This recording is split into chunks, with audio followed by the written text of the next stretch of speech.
गुरुजी की पत्नी ने कहा, झनक को मनहूस, झनक लेगी अपनी बेइज्जती का बदला। झनक ने शुरू कर दी फिनाले राउंड की तैयारी। जी हाँ दोस्तों, हम बात कर रहे हैं स्टार प्लस के शो झनक की। दोस्तों, आगे बढ़ने से पहले अगर आप इस चैनल पर नए हैं तो इसको सब्सक्राइब कर दीजिए, साथ ही बेल आइकन दबाना ना भूले। वीडियो अच्छा लगा है तो इसको लाइक जरूर कीजिएगा। चलिए आगे बढ़ते हैं दोस्तों। अब क्योंकि गुरुजी के कहने पर यहाँ पे जजेस से डिमांड की गई थी कि झनक के कपड़ों के साथ जो छेड़खानी हुई है उसे चेक किया जाए। यहाँ जजेस ने भी कहा कि ठीक है, हम इसकी जांच पड़ताल करेंगे और सपोर्ट में आदित्य कपूर भी आए थे। उन्होंने कहा था कि मुझे झनक पे पूरा विश्वास है, वो बहुत बेहतरीन डांसर है। अगर उसके कपड़ों के साथ इस तरीके से कुछ गलत हुआ है तो हम जरूर जांच पड़ताल करेंगे और मुझे लगता है कि झनक को एक और मौका मिलना चाहिए। तो जब तक जांच पड़ताल हो रही है, यहाँ पे गुरुजी ने कड़ी मेहनत शुरू कर दी है।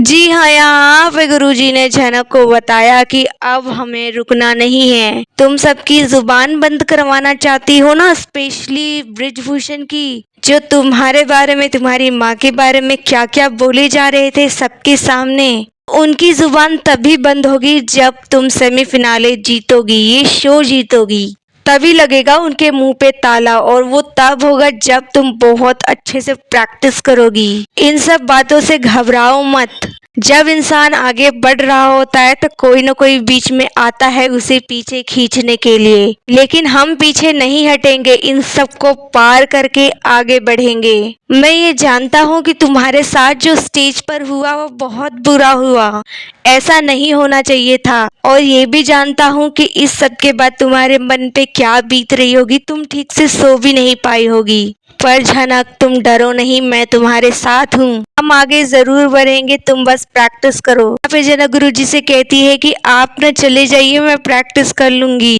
क्योंकि अगर आपको मेरे साथ मैम ने देख लिया तो वो फिर गलत समझेंगी। गुरुजी कहते हैं कि तुम उसकी टेंशन मत लो, वो हमेशा ऐसा ही करती है। जब भी वो मुझे किसी लड़की के साथ देखती है तो उसको लगता है वो मुझसे छीन लेगी। तुम बस अपने प्रैक्टिस पे फोकस करो। अब यहाँ पे झनक डांस की प्रैक्टिस शुरू कर देती है और मन ही मन सोचती है कि मैं ब्रिजभूषण की जुबान को जरूर ताला लगाऊंगी। उन्होंने मेरी माँ की बेइज्जती करी, मेरी बेइज्जती करी। मेरी माँ के साथ जो कुछ भी हुआ सिर्फ और सिर्फ उनकी वजह से हुआ। मेरी माँ ने कभी सर नीचे झुकाकर चलना नहीं सीखा, हमेशा सर उठाकर जिया है। तो मैं भी उनकी बेटी हूँ, मैं कैसे सर झुका दूंगी, मैं भी सर उठा के इज्जत के साथ जीऊंगी। यहाँ पे झनक काफी प्रैक्टिस करने लग जाती है। उसके बाद आप देखेंगे कि यहाँ गुरुजी की वाइफ आती है। वो झनक को गुरुजी के साथ देखकर बहुत गुस्सा होती है। उसके बाद यहाँ पे वो झनक से कहती है कि मुझे तुमसे इम्पोर्टेंट बात करनी है। यहाँ पे झनक कहती है, मेरी तबीयत अभी थोड़ी ठीक नहीं लग रही है, मुझे जाने दीजिए कमरे में। वो बोलती है, ठीक है चली जाना, लेकिन मेरी बात सुन लो।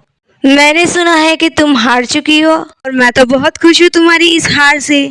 वो कहते हैं कि तुम इसे कमरे में क्यों नहीं जाने दे रही हो। कहती है, अरे मुझे तो दावत देनी है ना आप दोनों को इसकी हार का, मैं तो बहुत ही खुश हूँ ये लड़की हार गई। गुरुजी कहते हैं, तुम क्या बोली जा रही हो, ऐसा क्यों बोल रही हो तुम झनक के लिए। गुरुजी की वाइफ काफी गुस्से में बोलती है कि सही बोल रही हूँ, अब किसी भी लड़की को उठाकर मेरे घर ला देंगे। आपको जरा सा भी अंदाजा है मुझ पे क्या बीत रही होगी। मुझसे ज्यादा टाइम इस लड़की के साथ रहते हो, हमेशा इसके बारे में सोचते रहते हो, मुझे तो टाइम भी नहीं देते आप।